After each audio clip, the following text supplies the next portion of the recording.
Hi guys, welcome to my YouTube channel. ഒന്നും പറയണ്ട guys, 1-2 ദിവസമായിട്ട് നമുക്ക് വീഡിയോസ് ഒന്നും ഇല്ല അല്ലേ. അപ്പൊ ലോങ് വീഡിയോസ് ഒക്കെ കണ്ടിന്യൂസ് ആയിട്ട് ഇടണം എന്ന് വിചാരിച്ചിട്ട് ഇങ്ങനെ ഇരിക്കുമ്പോഴാണ് ഗൈസ് എനിക്ക് പനി പിടിച്ചത്. എന്റെ സൗണ്ട് കേട്ടപ്പോൾ നിങ്ങൾക്ക് മനസ്സിലായിട്ടുണ്ടാവില്ലേ. അപ്പൊ ഷോർട്സ് ഞാൻ എപ്പോഴും കുറച്ച് അധികം എടുത്തു വെക്കുന്നത് കൊണ്ട് എനിക്ക് അപ്ലോഡ് ചെയ്യാൻ പറ്റും. അപ്പൊ ഇന്ന് നമ്മൾ പനിയൊക്കെ ഒന്ന് കുറച്ച് ഒതുങ്ങിയപ്പം ഒരു കൂന്തൽ ഫ്രൈ ഉണ്ടാക്കി ചോറുണ്ണാൻ പോവാണ് ഗൈസ്. എന്നും കഞ്ഞിയാണ്, അപ്പൊ ഇന്ന് ചോറുണ്ണാന്ന് വിചാരിച്ചിട്ടോ.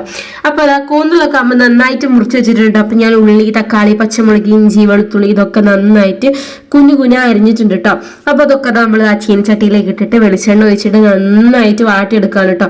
അപ്പൊ അത് കുറേ വാട്ടാൻ വെക്കുന്നില്ല കേട്ടോ. നമ്മളെ കൂന്തലിൽ നിന്ന് അത്യാവശ്യം വെള്ളം ഇറങ്ങുന്ന ടൈപ്പ് ആണല്ലോ.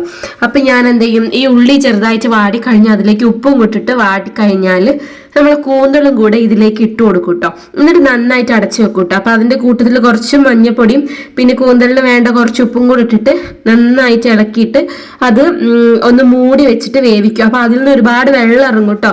അപ്പൊ ആ വെള്ളമൊക്കെ വറ്റി നമുക്ക് വെള്ളമില്ലാത്ത ടൈപ്പിൽ ഇങ്ങനെ ഒരു ഡ്രൈ ഫ്രൈ പോലെ ആയി എടുക്കണം കേട്ടോ. അതാണ് ഇവിടെ എല്ലാവർക്കും ഇഷ്ടം. കണ്ടോ, ഇത്രയും വെള്ളം അതിൽ നിന്ന് ഇറങ്ങുന്നുണ്ട് കേട്ടോ. അപ്പൊ കൂന്തലിന്റെ കൂട്ടത്തിൽ കുറച്ച് വലിയ വലിയ ചെമ്മീനും ഉണ്ടായിരുന്നു കേട്ടോ. അപ്പൊ അതും കൂടെ ഞാനിതാ ഈ ഫ്രൈയിലേക്ക് ഇട്ട് കൊടുക്കാന്ന് വിചാരിക്കുന്നുണ്ട്. അങ്ങനെ ഇതാ വെള്ളം വറ്റാനുള്ള ക്ഷമ എനിക്കില്ല കേട്ടോ. അപ്പൊ പകുതി വെച്ചപ്പോ ബാക്കി വെള്ളം ഞാനൊരു പാത്രത്തിൽ എടുത്ത് വെച്ചു. അത് നമുക്ക് ഉപകാരപ്പെടും കേട്ടോ, ലാസ്റ്റ് അത് കാണിക്കാവേ. അപ്പൊ അതാ കൂന്തലൊക്കെ വെന്ത് കഴിഞ്ഞപ്പോൾ നമ്മളൊരു കുഴിയൊക്കെ ഉണ്ടാക്കി അതിലേക്ക് മല്ലിപ്പൊടി, മുളക് പൊടി, കുരുമുളക് പൊടി ഇതൊക്കെ ഇടുന്നുണ്ട് കേട്ടോ. അപ്പോൾ എന്നിട്ട് നമുക്ക് നന്നായിട്ട് ഇതിൽ മിക്സ് ആക്കി എടുക്കണം കേട്ടോ. അപ്പൊ ഇത് കഴിഞ്ഞാലാണ് നമ്മൾ മാറ്റി വെച്ച വെള്ളം നമുക്ക് ആവശ്യം വരും കേട്ടോ. അപ്പൊ നന്നായിട്ട് നമ്മൾ ആ മസാലയൊക്കെ ഇളക്കിയതിന് ശേഷം കൂന്തലായിട്ട് നല്ലോണം യോജിപ്പിക്കുന്നുണ്ട് കേട്ടോ.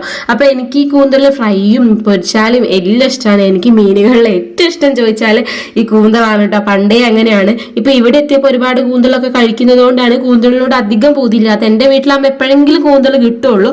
അതുകൊണ്ട് തന്നെ ഭയങ്കര ഭ്രാന്താണ്, ആർക്കും കൊടുക്കാണ്ട് ഒറ്റയ്ക്ക് ഞാൻ തന്നെ തിന്നിരുന്നു കേട്ടോ.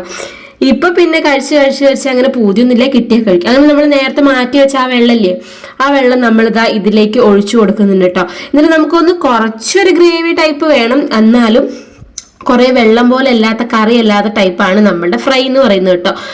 അങ്ങനെ അത് എല്ലാം കൂടെ നന്നായിട്ട് ഇളക്കിയിട്ട് ഇനി ഒന്നും കൂടെ മൂടി വെക്കണം കേട്ടോ. അപ്പൊ ഇത് നന്നായിട്ട് മെഴുക്കൊക്കെ ഉണ്ടായിരുന്നു, അതൊക്കെ ഞാൻ അതിലേക്ക് ഒഴിച്ചു കൊടുത്തിട്ടോ. എനിക്ക് അധിക നേരം ഇങ്ങനെ സംസാരിക്കുമ്പോൾ ഒരു ശ്വാസം മുട്ടുന്ന പോലെയൊക്കെയാണ് കേട്ടോ ഗൈസ്. എന്നാലും നമുക്ക് വീഡിയോ ഒക്കെ എഡിറ്റ് ചെയ്തെന്ന് ഇടണല്ലോ. അങ്ങനെ ഇതൊന്ന് മൂടി വെച്ചിട്ട് സിമ്മിലിട്ടിട്ട് കുറച്ച് നേരം വേവിക്കുന്നുണ്ട്. പിന്നെ ഞാനൊന്ന് തുറന്ന് കുറച്ച് കറിവേപ്പിലൊക്കെ ഇട്ട് കൊടുത്തിട്ടോ, മല്ലിയിലുണ്ട് അതൊക്കെ ഇടാട്ടോ. അപ്പൊ നമ്മൾ സിമ്പിൾ ആയിട്ടാണ് ഉണ്ടാക്കുന്നത്. അങ്ങനെ കുറച്ച് ഉപ്പ് കുറവുണ്ടായിരുന്നു, അങ്ങനെ കുറച്ച് ഉപ്പും കൂടെ ഇട്ടിട്ട് നന്നായിട്ട് ഇതാ ഇങ്ങനെ വരട്ടി എടുത്തിട്ടുണ്ട് ഗൈസ്. നമ്മളെ കൂന്തൽ ഫ്രൈ ഇവിടെ റെഡി ആയിട്ടുണ്ട് കേട്ടോ. അപ്പൊ നിങ്ങൾ എത്ര പേർക്ക് കൂന്തൽ ഇഷ്ടമുണ്ട്? നിങ്ങളുടെ നാട്ടിലേക്ക് എന്താ ചിലർ കണവാന്നൊക്കെ പറയും കേട്ടോ. അപ്പൊ ഞങ്ങൾ ഇവിടെ കൂന്തൽ എന്നാണ് പറയാട്ടോ. കൂന്തൽ പല ടൈപ്പ് ഉണ്ട്, അതിന്റെ വീഡിയോസ് ഒക്കെ ഞാൻ ഇങ്ങനെ ഇടാറുണ്ട് കേട്ടോ. അപ്പൊ ഇനിയും നമുക്ക് വീഡിയോസ് ഒക്കെ വരുന്നുണ്ട്. അപ്പൊ അടിപൊളി കൂന്തലായിരുന്നു. ഒരു വട്ടത്തിലുള്ള കഷ്ണം എടുത്തിട്ട് ടേസ്റ്റ് ചെയ്ത് നോക്കിയ പാകം. പനി പിടിച്ച വായിലേക്ക് ആ കൂന്തൽ അങ്ങോട്ട് വെച്ചപ്പോൾ ഒന്നും പറയാനുള്ള കൈ സൂപ്പറാ.